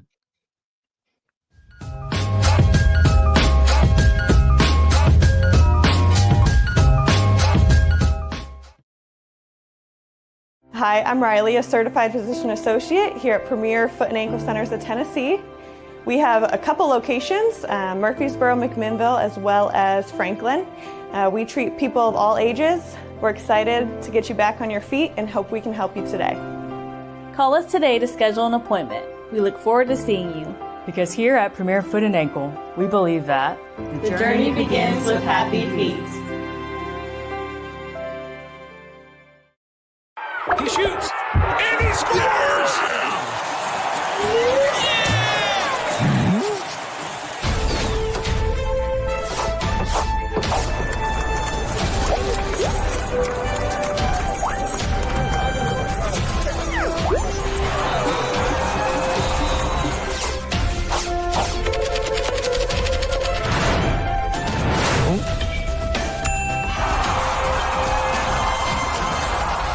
Whether you're an athlete or a weekend warrior, when it comes to your performance, don't settle for anything less than excellence. We're proud to announce that Mid-Tennessee Bone and Joint Clinic is now Tennessee Orthopedic Alliance of Columbia, where we are redefining sports medicine and orthopedics. Tennessee Orthopedic Alliance's team of expert sports medicine physicians understands the unique demands of your body. TOA Columbia specializes in personalized orthopedic care, offering state-of-the-art treatments for everything from sports injuries to joint replacements. Learn more at toacolumbia.com. With Lee Company technology, the best handymen are hands-off. Lee Company techs have been using visual findings and other smart technology tools for years to add transparency and virtually take customers along. You see what we see, whether we're in a crawl space or on a roof.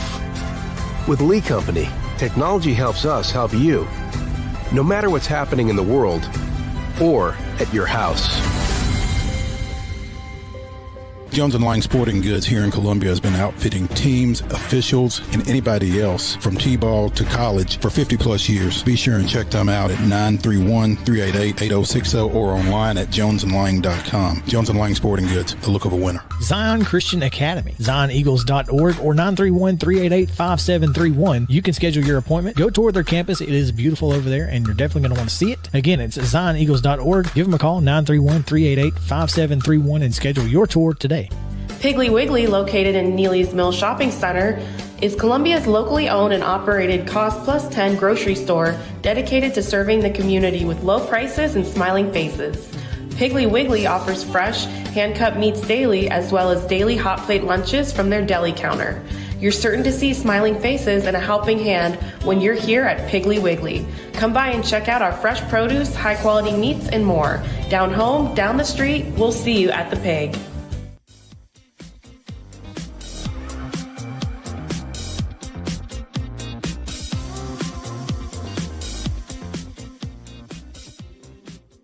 Top 5 Tuesday continues here on Main Street Sports today, presented by the Tennessee Orthopedic Alliance of Columbia. In our final segment, Wade and I will give you our best dressed or most memorably dressed coaches. So dipping into the fashion realm of sports here in our final segment. But right now, let's get into the grab bag and let's start with some NFL stuff, specifically out of Ascension St. Thomas Sports Park, where Brian Callahan has still not really said who's going to start at quarterback when the Titans go to Indianapolis this weekend. And that's a departure, as we said earlier in the show, from the first 3.5 months or more of this season, where we've been told as long as he's healthy, Will Levis is QB1. Well, I guess 4 turnovers and a 49 QB rating will kind of create that kind of question, doubt. However, Levis 8 of 12, 89 yards, 3 picks and a fumble. One of those interceptions returned for a touchdown in the 37-27 loss to Cincinnati on Sunday. And Mason Rudolph came off the bench in the third quarter and may get the nod despite a healthy Will Levis Sunday. And as much as anything, Callahan says in this Nashville Post article written by John Glennon, friend of the show, it's about accountability as much as anything. Guys on the football team want to feel like that we're all held to the same standard. And the biggest issue we face is that there's a locker room component to all these things and a team component to it, Callahan said during media availability yesterday. And that all makes sense, but it made sense long before Week 14, too. So I don't know. Yeah, kind of a tricky situation for Callahan, right? Because kind of got lucky per se in the sense that Levis got injured, and it kind of dovetailed with the run of quarterback play that he had gotten from his starters. So you kind of had a little bit of a built-in excuse. Oh, well, he's injured, and you kind of get to kick the can down the road on kind of this weird situation. And at this point, I mean, it kind of just depends, right? The coaches and the players obviously are approaching things much differently than the managerial staff perhaps is, the front office rather, and they're approaching things different than the fans are. So it all kind of just depends on what you're wanting to get out or what your expectations are, I feel like. And I don't know that I don't know what the right answer is. Yeah. You try to do the best by all players involved, and the guys getting ready to go play games on Sunday want to feel like we're going to put them in a position to win. That's my job as a coach and our job as a coaching staff. Who gives you the best chance to win? And it's tough to argue right now that it's Will Levis. Yeah, after what we saw last week, you definitely got your answer. I mean, now again, winning may not necessarily be the best thing for this franchise at this point, but that's still what everybody involved wants to do. I mean, from Brian Callahan on down, I don't think anybody is trying to put a losing product on the field, regardless of what the ramifications of losses would be. So if you're trying to put the team on the field that gives you the best chance to win, I don't know how that's Will Levis at this point. So I do feel a little cheated if it is Rudolph, though, because, man, we would be denied. John pointed out in this article here, Levis is ranked 30th of 34 eligible quarterbacks in terms of overall quarterback rating.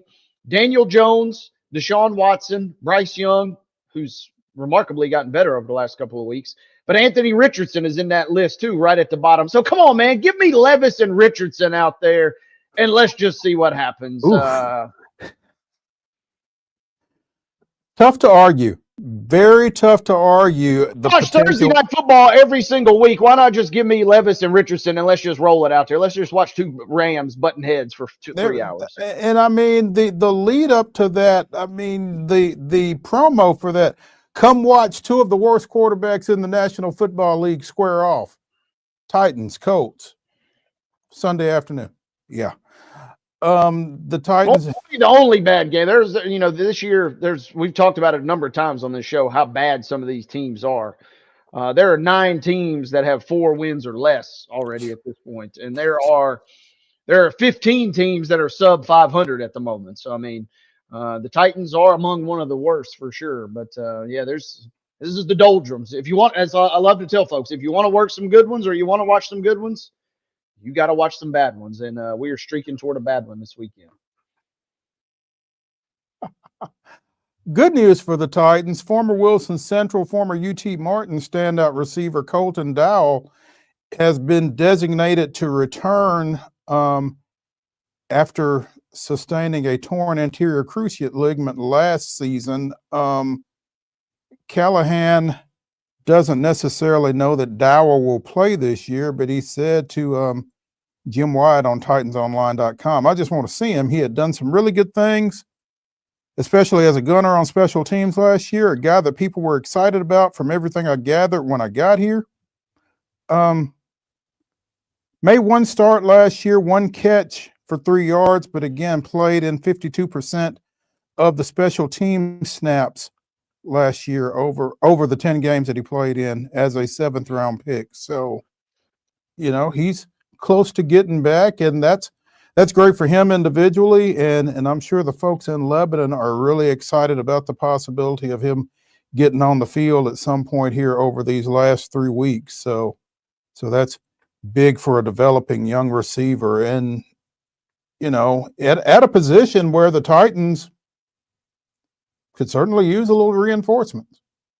Use a little reinforcement, give you a little sneak peek of what you got, maybe give you a head start on some scouting before you get into the offseason, kind of maybe see where he fits in your pecking order. Real quick, before we shift away from football, I want to give a shout out to former University of Louisville standout quarterback, former NFL quarterback Teddy Bridgewater, who took over his high school alma mater, Miami Northwestern's football program, and led them to a Class 3A state championship this weekend. Northwestern defeated Reigns out of Jacksonville 41-0 in the championship game. They went from 4-6 last year to 12-2, including a 10-game win streak to close the year. 5 postseason games, Northwestern outscored their opponents 262-12.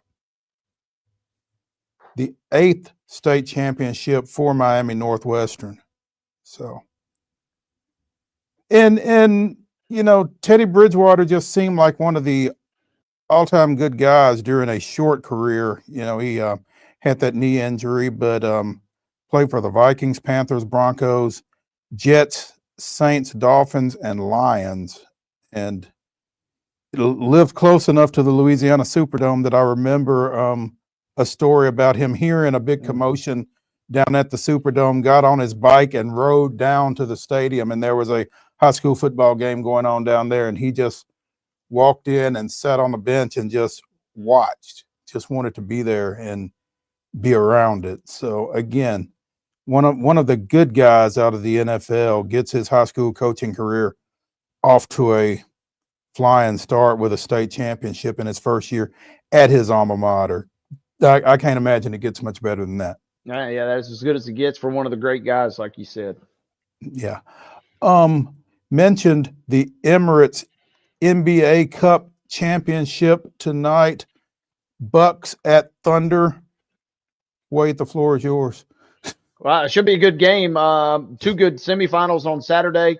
Thought your Atlanta Hawks were, you know, after Trae Young was rolling the dice on the Knicks logo to eliminate them in the quarterfinals. I said, man, maybe the Hawks are onto something here, but wasn't meant to be. But this is about all the Bucks have really got to play for. So I expect them to push all their chips in the middle to tonight. The Thunder, meanwhile, this could be kind of cool because you can pull off the double. More on soccer in a minute, spoiler alert.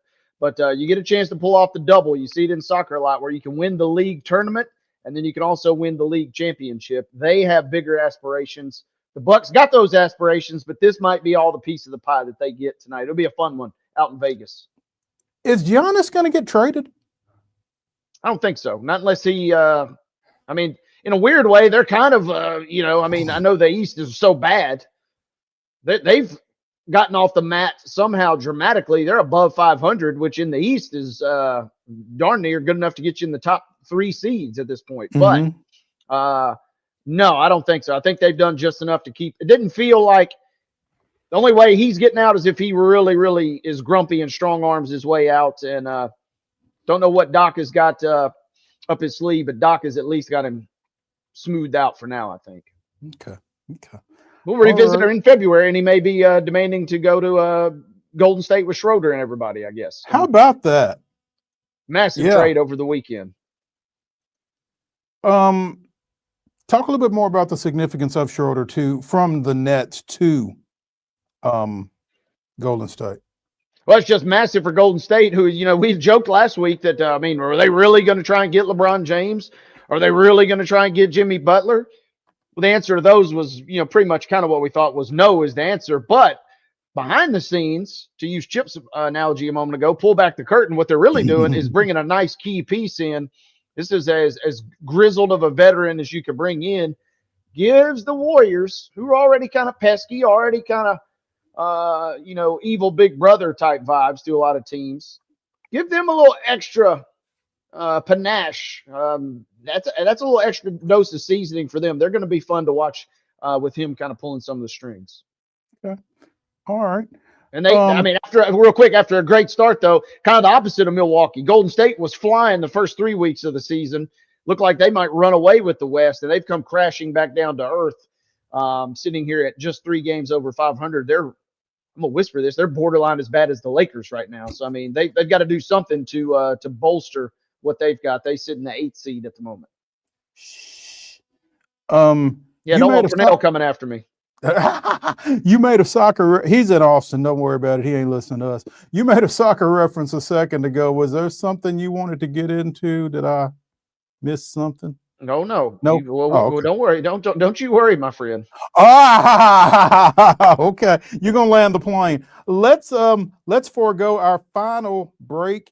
Let's roll into the final segment here on Main Street Sports today. It's Top 5 Tuesday. It's presented by Mid-South 5 Fitness. 2 great locations, one in Franklin, one in Columbia.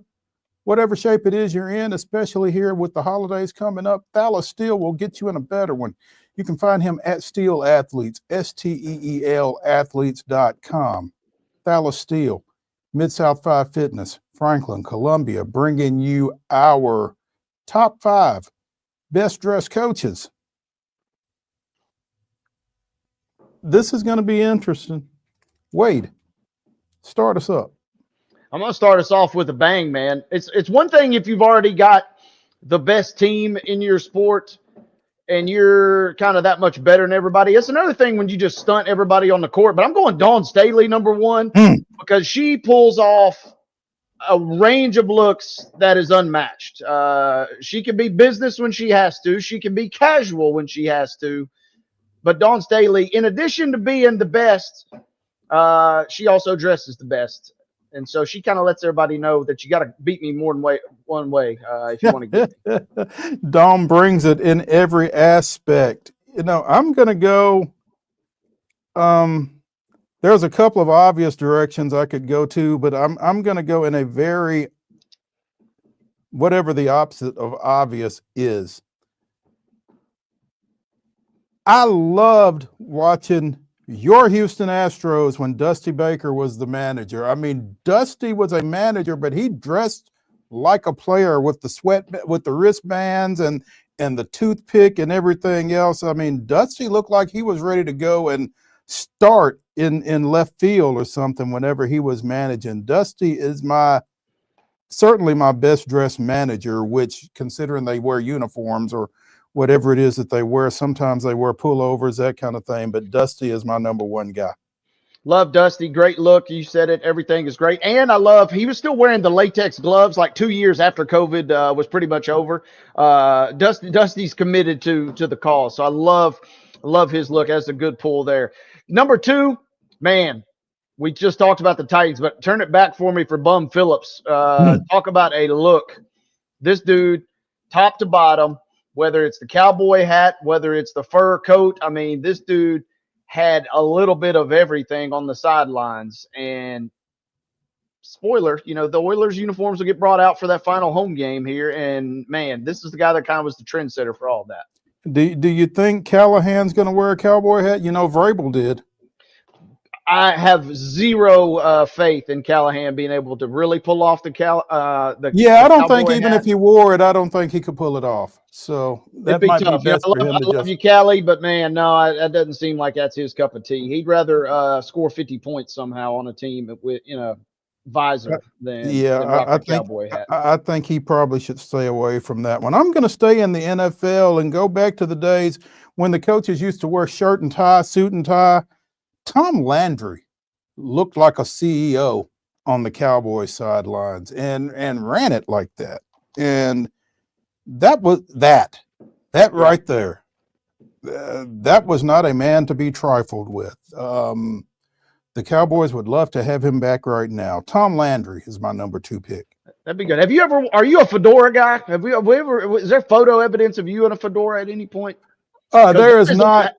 That is a look that is impossible to pull off for some people, and it really is. I mean, it takes a certain look to be able to do that, and I think Slim probably has something to do with it, which lets me out.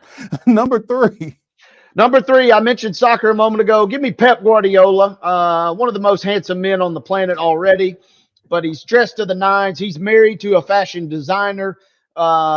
Producer Mark pulled. That's a pedestrian look for Pep. That's just how he rolls out of bed. My man is gorgeous from top to bottom. Give me Pep Guardiola, who also wins all the titles, kind of like Dawn Staley. Hey, I'll tell you what, man. If you are married to a fashion designer, that's not fair. That kind of that's over the top, is what it is. Yeah. Yeah. Number 3, I'm going to mention a name that's probably going to get me banned from Davidson County, but Jerry Stackhouse. Yep.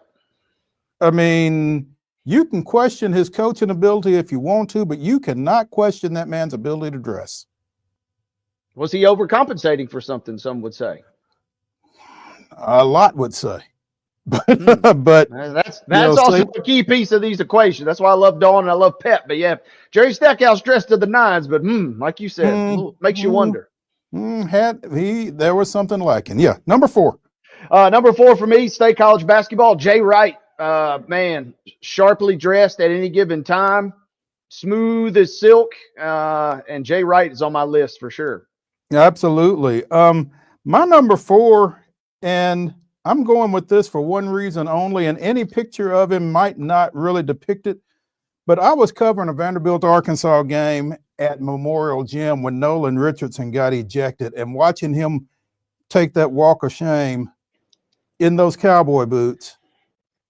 Man, Nolan Richardson makes my best dressed list. So, number 5. Last for me, I started with Dawn Staley. I got to close with Pat Summitt. She pick any number of photos on the internet, and she was kind of the predecessor in many regards. You throw Kim Mulkey out there if you want, but there's no Kim Mulkey dressing up like she is on the sidelines without Pat blazing the trail per usual beforehand. Boom. You went with Pat Summitt. I'm going with Pat Riley from the Showtime Lakers and the Miami Heat and beyond. Mr. GQ himself. Look at that. The coiffed hair, the championship. Oh, baby. Look at that. He's got it all. Without question. That is our top 5 best dressed coaches. That is Top 5 Tuesday here on Main Street Sports Today, presented by the Tennessee Orthopedic Alliance of Columbia. Top 5 Tuesday presented by Mid-South 5 Fitness. We'll see you guys tomorrow at 2 o'clock. Join us then.